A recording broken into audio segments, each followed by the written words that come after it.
President of India article మన కాన్స్టిట్యూషన్లో president of India గురించి చెప్తాను. Article 52 to 62.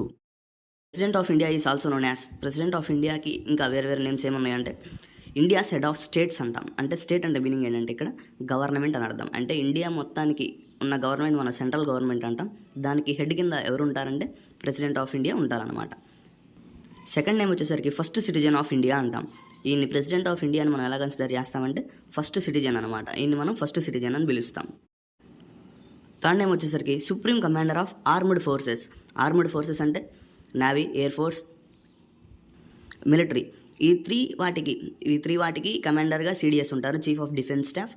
ఆయనకి ఏవైతే రికమెండేషన్స్ కావాలో, ఏవైతే పర్మిషన్స్ కావాలో అవి గ్రాంట్ చేస్తారనమాట. ఫర్ ఎగ్జాంపుల్ మన కంట్రీ పక్క కంట్రీతో వారికి వెళ్ళాలి అంటే ఫస్ట్ ఎవరు పర్మిషన్ కావాలంటే ప్రెసిడెంట్ ఆఫ్ ఇండియన్ పర్మిషనే కావాలి. Supreme commander of armed forces. Fourth name వచ్చేసరికి commander in chief. Fifth name వచ్చేసరికి కాన్స్టిట్యూషనల్ గార్డియన్. అంటే గార్డియన్ అంటే మీనింగ్ ఏంటంటే కాన్స్టిట్యూషన్ని ప్రొటెక్ట్ చేసేవాళ్ళు అని అర్థం. ప్రొటెక్ట్ చేయటం అంటే ఒక బిల్ యాక్ట్గా మారాలి అంటే కంపల్సరీ ఎవరు సైన్ ఉండాలి? ప్రెసిడెంట్ ఆఫ్ ఇండియన్ సైన్ ఉండాలి. ప్రెసిడెంట్ ఆఫ్ ఇండియన్ సైన్ లేకపోతే బిల్ ఎలా మారదు? యాక్ట్నే మనం లా అని కూడా పిలుస్తాం. ఈ లాగా మారాలి అంటే కంపల్సరీ ఎవరికి సైన్ ఉండాలి? ప్రెసిడెంట్ ఆఫ్ ఇండియన్ సైన్ ఉండాల్సిందే. ప్రెసిడెంట్ ఆఫ్ ఇండియాకు ఉన్న ఎగ్జిక్యూటివ్ పవర్స్ వచ్చేసరికి అపాయింట్ చేయటం అనమాట. అపాయింట్ చేస్తూ ఉంటారు. ఎవరినెవరిని అపాయింట్ చేస్తారంటే ప్రైమ్ మినిస్టర్ని అపాయింట్ చేస్తారు. సెంటర్లో ఉన్న ప్రైమ్ మినిస్టర్ని, స్టేట్కి కావాల్సిన గవర్నర్ని కూడా ఎవరు అపాయింట్ చేస్తారంటే president of India. Ministries, central గవర్నమెంట్లో ఉన్న మినిస్టర్స్ని, సెంట్రల్ గవర్నమెంట్, స్టేట్ గవర్నమెంట్ కాదు, యూనియన్ గవర్నమెంట్లో ఉన్న మినిస్టర్స్ని కూడా ఎవరు అపాయింట్ చేస్తారంటే ప్రెసిడెంట్ ఆఫ్ ఇండియా. జడ్జెస్ని అపాయింట్ చేసేది కూడా ఎవరు? President of India. మన chief justice of India, supreme court, ఇండియాలో ఒకే ఒక సుప్రీంకోర్టు ఉంటుంది. సుప్రీంకోర్టుకి ఒకే ఒక సీజే ఉంటాడు. ఆ సీజేని అపాయింట్ చేసేది ఎవరంటే ప్రెసిడెంట్ ఆఫ్ ఇండియా. గ్రాంటింగ్ పార్డాన్స్, రిప్రైవ్స్, రిమిట్స్, రిస్పైట్స్ అంటే మీనింగ్ ఏంటంటే, పార్డాన్ అంటే మీనింగ్ ఏంటంటే ఫర్ ఎగ్జాంపుల్ ఏదైనా ఒక శిక్షకి డెత్ సెంటెన్స్ పడింది. సెంటెన్స్ అంటే శిక్ష అని అర్థం. డెత్ సెంటెన్స్ అంటే మరణ శిక్ష పడింది. ప్రెసిడెంట్ ఆఫ్ ఇండియా అనుకుంటే మరణ శిక్షని తగ్గించవచ్చు, లేదు తీసేయవచ్చు. ఫర్ ఎగ్జాంపుల్ నేనే రాజు నేనే మంత్రి మూవీలో ఆయనకి మరణ శిక్ష పడుద్ది, కానీ ప్రెసిడెంట్ దగ్గర నుంచి పార్డాన్ వచ్చి మరణ శిక్షని తీసేయవచ్చు. ఇంతకీ మరణ శిక్ష వేసేది ఎవరు? జుడిషియరీ. తప్పులు చేస్తే పనిష్ చేసేది ఎవరు?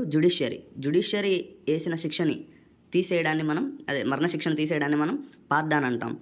రిప్రైవ్, రిమిషను, రిస్పైట్ అంటే మీనింగ్ ఏంటంటే వేసిన శిక్షని, అంటే శిక్ష వేసిన తర్వాత దాన్ని శిక్షను తగ్గించడం కానీ, శిక్ష విధానాన్ని మార్చడం కానీ, లేదు శిక్షనే తీసేయడాన్ని కానీ మనం ఏమంటామంటే పార్డాన్, రిప్రైవ్, రెమిషన్, రిస్పైట్ అంటాం. UPSC chairmans, union public service commissions meaning ఏంటంటే ఎవరైతే కలెక్టర్స్, ఐఏఎస్, ఐపీఎస్లు, ఐఎఫ్ఎస్లు ఉన్నారో వీళ్ళందరినీ ఇంటర్వ్యూ చేసే వాళ్ళని మనం union public service commission chairman అంటాం. వీళ్ళని అపాయింట్ చేసేది ప్రెసిడెంట్ ఆఫ్ ఇండియా.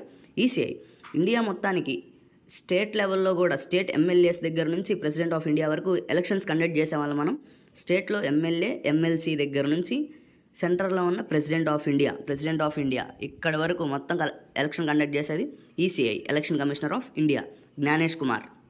మరి state panchayats 73rd, 74th constitutional amendment ద్వారా పంచాయతీస్కి, మున్సిపాలిటీస్కి ఎలక్షన్స్ కండక్ట్ చేసేవాళ్ళు వేరు. వాళ్ళు మనం స్టేట్ ఎలక్షన్ కమిషన్ అంటాం. ఉండదు, స్టేట్ ఎలక్షన్ కమిషనర్ అంటాం. కానీ స్టేట్లో ఉన్న ఎమ్మెల్యే నుంచి, ఎమ్మెల్సీ దగ్గర నుంచి ప్రెసిడెంట్ ఆఫ్ ఇండియా వరకు ఎలక్షన్స్ కండక్ట్ చేసేవాళ్ళు ఎవరు? ఈసీఐ. అంబాసిడర్స్ అంటే మీనింగ్ ఏంటంటే మన కంట్రీకి, పక్క కంట్రీకి, వేరే కంట్రీస్కి మనం డిప్లొమాటిక్ ఇష్యూస్ మీద, రిలేషన్స్ మీద మనం మన కంట్రీస్ నుంచి కొంతమందిని వాళ్ళ కంట్రీ పంపిస్తాం అనమాట. వాళ్ళని మనం ఫారెన్ అంబాసిడర్స్ అంటాం.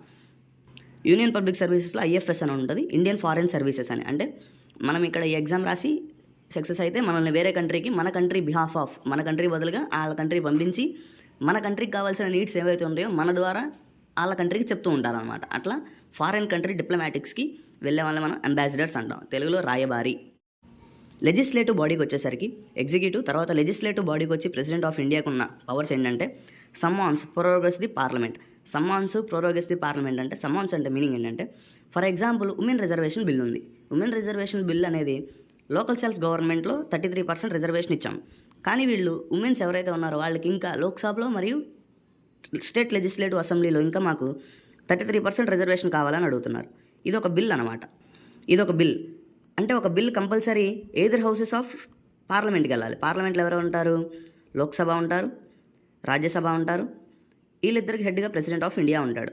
అయితే లోక్సభలో నుంచి రాజ్యసభకి వెళ్ళాలి, రాజ్యసభ నుంచి ప్రెసిడెంట్ ఆఫ్కి వెళ్తే ప్రెసిడెంట్ ఆఫ్ ఇండియా దాన్ని సైన్ చేస్తాడు.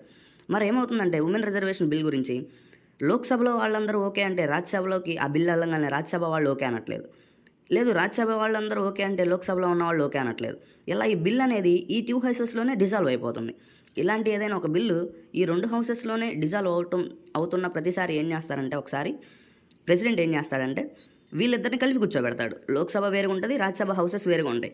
కానీ సమ్మాన్స్ అంటే మీనింగ్ ఏంటంటే లోక్సభ ప్లస్ రాజ్యసభ ఇద్దరిని కలిసి కూర్చోబెట్టి వాళ్ళకి కావాల్సిన నీడ్స్ని రిక్వైర్మెంట్స్ని ఫుల్ఫిల్ చేసి ఆ బిల్ని వీళ్ళ 2 హౌసెస్ దగ్గర నుంచి ప్రెసిడెంట్ ఆఫ్ ఇండియాని పంపించడానికి ట్రై చేస్తాడు. ఇక్కడ హెడ్గా ఎవరు ఉంటారంటే లోక్సభ చైర్మన్ని లోక్సభ చైర్మన్ స్పీకర్ ఉంటాడు, లోక్సభకి స్పీకర్ ఉంటాడు, రాజ్యసభకి చైర్మన్ ఉంటాడు.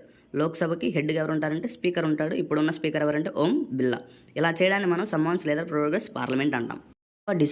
లోక్సభ డిసాల్వ్స్ అంటే మీనింగ్ ఏంటంటే లోక్సభకి హెడ్గా ఎవరు ఉంటారంటే ప్రైమ్ మినిస్టర్ ఉంటాడు. లోక్సభ అంటే ఎవరు ఉంటారంటే అందరు ఎంపీస్ ఉంటారు. స్టేట్ నుంచి ఎన్నుకోబడిన ఎంపీస్ అందరూ లోక్సభకి వెళ్తారు. లోక్సభ డిజాల్వ్ అంటే మీనింగ్ ఏంటంటే లోక్సభలో ఎప్పుడైనా ప్రైమ్ మినిస్టర్కి సపోర్ట్ చేయట్లేదు అన్నప్పుడు వాళ్ళంతటికి వాళ్ళే వాళ్ళ గవర్నమెంట్ని డిసాల్వ్ చేయమని ప్రెసిడెంట్ ఆఫ్ ఇండియాని అడగొచ్చు అనమాట. డిసాల్వ్ అయిందంటే మళ్ళీ రీఎలక్షన్స్ వస్తాయి. Assent to the bills return once. ఇక్కడ మనం చెప్పాం లోక్సభ నుంచి రాజ్యసభకి వెళ్తుంది బిల్లు, లేదు రాజ్యసభ నుంచి లోక్సభ. బిల్ అనేది ఎయిదర్ హౌసెస్ ఆఫ్ పార్లమెంట్, ఏ హౌసెస్లో అయినా బిల్ని ఇంట్రడ్యూస్ చేయొచ్చు. బిల్ ఇంట్రడ్యూస్ చేసిన తర్వాత అది ఎక్కడికి వెళ్తుంది? ప్రెసిడెంట్ ఆఫ్ ఇండియా దగ్గరికి వెళ్తుంది. ప్రెసిడెంట్ ఆఫ్ ఇండియా దానికి అసెంట్ ఇవ్వచ్చు, అంటే సైన్ చేయవచ్చు, లేదు రిటర్న్ పంపించవచ్చు. మన ఇండియా ప్రెసిడెంట్కి మొత్తం 3 వీటోస్ ఉంటాయి. Pocket veto, surprise veto, suspense veto అని 3 వీటోస్ ఉంటాయి అనమాట. అంటే వచ్చిన బిల్లుని ఒక 6 months వరకు దాని మీద ఏ ఒపీనియన్ చెప్పకుండా 6 months వరకు వదిలేయవచ్చు. అసలు బిల్లు మీద సైన్ చేయడం కానీ అట్లాంటిది ఏం చెప్పాల్సిన అవసరం లేదు. ఇంకొకటి రీసెండ్ తిరిగి పంపించవచ్చు. రిటర్న్ పంపించి ఒకసారి బిల్లులో ఉన్న కొన్ని మార్పులన్నీ చెక్ చేసుకోమని పంపించవచ్చు. పంపించిన తర్వాత మళ్ళీ సెకండ్ టైం లోక్సభ రాజ్యసభలో పాస్ అయ్యి మళ్ళీ ప్రెసిడెంట్ ఆఫ్ ఇండియా దగ్గరికి వచ్చినప్పుడు compulsory he or she should be sign on it. Second time వచ్చిన తర్వాత కంపల్సరీ ప్రెసిడెంట్ ఆఫ్ ఇండియా దాని మీద సైన్ చేయాలి. లేదు ప్రెసిడెంట్ ఆఫ్ ఇండియా ఒక బిల్లుని కొట్టేయవచ్చు. ఈ బిల్లు నాకు నచ్చలేదు, ఇది కొట్టేసే అధికారం ఉంటుంది అనమాట. వీటిని మనం వీటో పవర్స్ అంటాం. వీటో పవర్స్ ఎవరికి ఉంటాయి అంటే మన ఇండియాలో ప్రెసిడెంట్ ఆఫ్ ఇండియాకు ఉంటాయి, మరియు గవర్నర్కి ఉంటాయి. కానీ గవర్నర్ ఇన్ని పవర్స్ ఉండవు, గవర్నర్కి ఇన్ని పవర్స్ ఉండవు. స్టేట్ ఓన్లీ ప్రెసిడెంట్ ఆఫ్ ఇండియాకి వీటో పవర్స్ ఉంటాయి అనమాట ఒక బిల్ మీద. గవర్నర్కి ప్రెసిడెంట్కి ఉన్నంత పవర్స్ ఉండవు, కానీ వీటో పవర్స్ కూడా గవర్నర్కి ఉంటాయి అనమాట. ఒక బిల్ మీద పవర్స్ ప్రెసిడెంట్ ఆఫ్ ఇండియాకి ఉంటాయి, ప్లస్ స్టేట్లో ఉన్న గవర్నర్కి ఉంటాయి. గవర్నర్ కూడా ఒక బిల్ మీద 6 months ఏం విషయం చెప్పకుండా స్టే చేయవచ్చు, లేదు దాన్ని రీకన్సిడరేషన్ పంపవచ్చు, మళ్ళీ ఒకసారి రీచెక్ చేసుకోమని రీఎగ్జామిన్ చేసుకోమని పంపవచ్చు అనమాట. Emergency power. ఎమర్జెన్సీ అంటే మీనింగ్ ఏంటంటే ఫర్ ఎగ్జాంపుల్ మన ఇండియాకి పక్క కంట్రీకి ఎవరికో వార్లో ఉన్నాం. మనం ఫస్ట్ ఎవరితో వార్లో ఉన్నాం? చైనాతో వార్లో ఉన్నాం 1962 ఆ టైంలో. తర్వాత పాకిస్తాన్ 1972 ఆ టైంలో. ఇలాంటి టైంలో ఇండియా మొత్తాన్ని సెంట్రల్ గవర్నమెంట్ రూల్ చేస్తుంది. ఇంకా state government, state legislative assemblies ఏమి ఉండవు, మొత్తం సెంట్రల్ గవర్నమెంట్ రూల్ చేస్తుంది. దాన్ని మనం ఎమర్జెన్సీస్ అంటాం. ఫస్ట్ దీన్ని నేషన్ మొత్తం ఎమర్జెన్సీలో ఉంటే, నేషన్ అంటే ఇండియా మొత్తం ఎమర్జెన్సీలో ఉంటే దీన్ని నేషనల్ ఎమర్జెన్సీ అంటాం. దీన్ని డిక్లేర్ చేసేది ఎవరంటే president of India under article 352 of Indian constitution. తర్వాత ది స్టేట్ ఎమర్జెన్సీని ఇంకొక పేరు ఏమని పిలుస్తామంటే ప్రెసిడెంట్ రూల్ అంటాం. స్టేట్ ఎమర్జెన్సీ అంటే మీనింగ్ ఏంటంటే ఫర్ ఎగ్జాంపుల్ ఆంధ్ర నుంచి తెలంగాణ బైఫర్గేట్ అయ్యే టైంలో ఆంధ్రాలందరూ ర్యాలీస్ చేయడం, ప్రొటెస్టులు చేయడం వల్ల ఇక్కడున్న గవర్నమెంట్ మెయింటైన్ చేయలేకపోయింది. ఆ టైంలో ఏం చేస్తారంటే గవర్నర్ ప్రెసిడెంట్ ఆఫ్ ఇండియాకి చెప్పి డైరెక్ట్గా స్టేట్లో ఎవరు రూలింగ్ తీసుకొస్తాడంటే ప్రెసిడెంట్ రూల్ని తీసుకొస్తాడు. ఇక్కడ ఇంకా స్టేట్ లెజిస్లేటివ్ అసెంబ్లీ ఉండదు. మరి ఎవరు ఉంటారు సార్ అంటే సెంట్రల్ గవర్నమెంట్ వచ్చి రూల్ చేస్తుంది. దీన్ని మనం స్టేట్ ఎమర్జెన్సీ అంటాం. Article 356 of Indian constitution. మన ఆంధ్రప్రదేశ్కి ఇది 3 times వచ్చిందనమాట. ఎక్కువగా స్టేట్ ఎమర్జెన్సీస్ ఎక్కువగా వచ్చిన స్టేట్ని మనం మణిపూర్ అంటాం. మణిపూర్లో నియర్లీ 10 times వచ్చింది.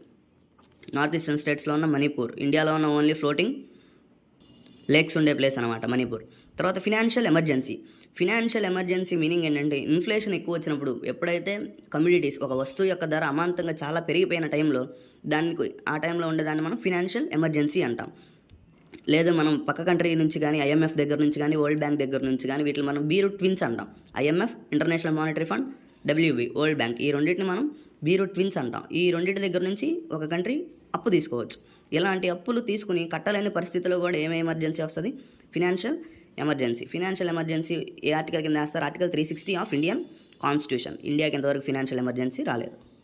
President of India is selected by electoral college అంటే మీనింగ్ ఏంటంటే ఫర్ ఎగ్జాంపుల్ ఒక ఎమ్మెల్యేకి ఓటేసే వాళ్ళందరినీ మనం యూనివర్సల్ అడల్ట్ ఫ్రాంచైజ్ అంటే 18 నిండిన ప్రతి ఒక్కటి ఎమ్మెల్యేకి ఏమేస్తాడు? ఓటేయచ్చు. సేమ్ అలానే ప్రెసిడెంట్కి ఎవరైతే ఓటేస్తారో వాళ్ళ మనం ఎలక్ట్రల్ కాలేజెస్ అంటాం. ఎలక్ట్రల్ కాలేజెస్ అంటే మీనింగ్ ఏంటంటే ఓట్ వేసేవాళ్ళు అని అర్థం. మరి ప్రెసిడెంట్ ఆఫ్ ఇండియాకి ఎవరెవరు ఓటేస్తారు? MLAs of state legislative assembly, స్టేట్లో ఉన్న ఎమ్మెల్యేస్ అందరూ ఓటేస్తారు. ప్లస్ యూటీస్, యూనియన్ టెరిటరీస్, మనకు మొత్తం 28 స్టేట్స్ ఉన్నాయి, 8 యూనియన్ టెరిటరీస్ ఉన్నాయి. ఎమ్మెల్యేస్ ప్లస్ 8 యూనియన్ టెరిటరీస్ దగ్గర నుంచి ఎమ్మెల్యేస్ వీళ్ళందరూ ఓటేస్తారు. Plus MPs of Rajya Sabha, MPs of Lok Sabha వీళ్ళు కూడా ఓటేస్తారు. రాజ్యసభలో మనం 12 members nominated by president of India అన్నాం. ప్రెసిడెంట్ ఆఫ్ ఇండియా 12 మెంబర్స్ని రాజ్యసభలో నామినేట్ చేస్తారు. వీళ్ళు మాత్రం ప్రెసిడెంట్ ఆఫ్ ఇండియా ఎలక్షన్స్లో ఇన్వాల్వ్ అవ్వరు అనమాట. ప్రెసిడెంట్స్ యొక్క క్వాలిఫికేషన్ వచ్చేసరికి ఒకవేళ ప్రెసిడెంట్గా మనం కానీ పార్టిసిపేట్ చేయాలి అంటే అండర్ ఆర్టికల్ 58 ప్రకారం మనకు ఉండాల్సిన క్వాలిఫికేషన్స్ ఏంటంటే he or she should be an citizen of India, అంటే ఇక్కడే పుట్టి ఉండాలి, ఇండియాలో పుట్టి ఉండాలి, 35 ఇయర్స్ ఉండి ఉండాలి. Plus qualified for the Lok Sabha membership. Lok Sabha మెంబర్కి ఏదైతే పవర్స్ ఉంటాయో, ఏదైతే క్వాలిఫైస్ ఉంటాయో అవన్నింటిని ప్రెసిడెంట్ ఆఫ్ ఇండియా కూడా క్వాలిఫై చేసి ఉండాలి. వీళ్ళకున్న ఎలిజిబిలిటీ, లోక్సభలో ఉన్న ఒక మెంబర్కి ఉన్న ఎలిజిబిలిటీ ప్రెసిడెంట్ ఆఫ్ ఇండియాగా పార్టిసిపేట్ చేయాలంటే మనకు కూడా ఉండాలి. నాట్ హోల్డింగ్ ప్రాఫిట్ ఆఫీస్ అంటే మీనింగ్ ఏంటంటే ఏ గవర్నమెంట్ జాబ్, ఎటువంటి ప్రాఫిట్ వచ్చే జాబ్ చేయకూడదు అనమాట. ఇంకా ప్రెసిడెంట్ ఆఫ్ ఇండియా అన్నప్పుడు డైరెక్ట్గా ఇంకా stick to president of India, అంతేగాని వేరే ప్రాఫిట్స్ వచ్చే ఏ జాబ్లోనూ ఉండకూడదు. ఓత్ అంటే ప్రమాణ స్వీకారం. ఆర్టికల్ 60 ప్రకారం CJI, chief justice of India Suryakant, chief justice of India ఎవరికి ఓత్ చేయిస్తాడు? ప్రెసిడెంట్ ఆఫ్ ఇండియాకి. అంటే మీనింగ్ ఏంటంటే ఒకసారి అందరు సపోర్ట్ చేసిన తర్వాత ప్రెసిడెంట్ ఆఫ్ ఇండియా అయిన తర్వాత ఆమె ప్రమాణ స్వీకారం చేయాలి. ఆమె కానీ ఆయన కానీ, మన సీఎం కానీ ఎమ్మెల్యేస్ కానీ ప్రమాణ స్వీకారం చేసినట్టు ప్రెసిడెంట్ ఆఫ్ ఇండియా కూడా ప్రమాణ స్వీకారం చేస్తారు. దాన్ని మనం ఓత్ అంటాం. ఓత్ మరి ఎవరికి సమక్షంలో ప్రెసిడెంట్ ఆఫ్ ఇండియా చేస్తాడంటే CJI. మరి గవర్నర్ ఎవరి చేతిలో చేస్తాడంటే గవర్నర్గా ఎలక్ట్ అయిన తర్వాత ఈయనకెవరు ప్రమాణ స్వీకారం ఓత్ చేయిస్తారు అంటే హైకోర్టు చీఫ్ జస్టిస్ చేయిస్తాడు. హైకోర్టు చీఫ్ జస్టిస్ ఎలక్ట్ అయిన తర్వాత high court chief justice, for example CJ Suryakant గారు ఉన్నారు, రీసెంట్గా వచ్చిన ఆయన. ప్రీవియస్ ఎవరు ఉండేవాళ్ళు? BR గవాయ్ గారు ఉన్నారు. BR గవాయ్ గారు తర్వాత వచ్చిన ఆయన సూర్యకాంత్ గారు. ఈయన ఎప్పుడైతే ఈయన పోస్ట్ నుంచి వెళ్ళిపోయి నెక్స్ట్ ఆయన ఈ పోస్ట్కి వచ్చే టైంకి ప్రమాణ స్వీకారం చేయించాల్సింది ఎవరు? President of India.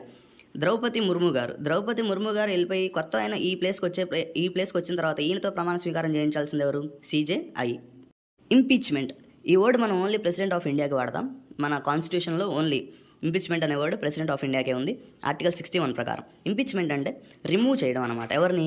President of ఇండియాని రిమూవ్ చేయడం. ఎవరు సార్ తీసేస్తారంటే పార్లమెంట్ తీసేస్తుంది. ఎలా తీసేస్తారు సార్ అంటే ఒకవేళ ఉన్న ప్రెసిడెంట్ అని ఆయన కాన్స్టిట్యూషన్కి ఉన్న వాల్యూస్ని కానీ బేసిక్ స్ట్రక్చర్ని కానీ ఈయన వైలేషన్ చేస్తున్నారనుకోండి ఆయన్ని తీసేస్తారు. ఎలా తీసేస్తారు సార్ అంటే పార్లమెంట్లో ఎవరెవరు ఉంటారని చెప్పాం? లోక్సభ ఉంటారు, రాజ్యసభ ఉంటారు. ఇక్కడ మనకి మెజారిటీ ఉంటుంది, 1/3 మెజారిటీ, 2/3 మెజారిటీ అని. 1/3 మెజారిటీ అంటే దీన్ని మనం నామినల్ మెజారిటీ అంటాం, లేదా నార్మల్ మెజారిటీ. ప్రతి ముగ్గురులో ఓకే అంటే సరిపోయింది. కానీ ప్రెసిడెంట్ ఆఫ్ ఇండియాని తీసేసేటప్పుడు ఏముండాలి? కంపల్సరీ స్పెషల్ మెజారిటీ ఉండాలి. స్పెషల్ మెజారిటీ అంటే ఏంటి సార్ అంటే ప్రతి ముగ్గురులో 2 ఓకే అంటేనే, లోక్సభలో ఉన్న ప్రతి ముగ్గురులో ఒకళ్ళు, అంటే మొత్తం 33 మెంబర్స్ ఉంటే దాంట్లో 22 మెంబర్స్ ఓకే అంటేనే ఇది లోక్సభ దగ్గర నుంచి రాజ్యసభ వెళ్ళడం జరిగింది అనమాట. రాజ్యసభలో కూడా 2/3 మెంబర్స్ ఓకే అంటేనే ప్రెసిడెంట్ ఆఫ్ ఇండియాని తీసేయడానికి అవకాశం ఉంటుంది అనమాట. ఇంతవరకు మన ఇండియాలో ఇలా ఎప్పుడూ జరగలేదు.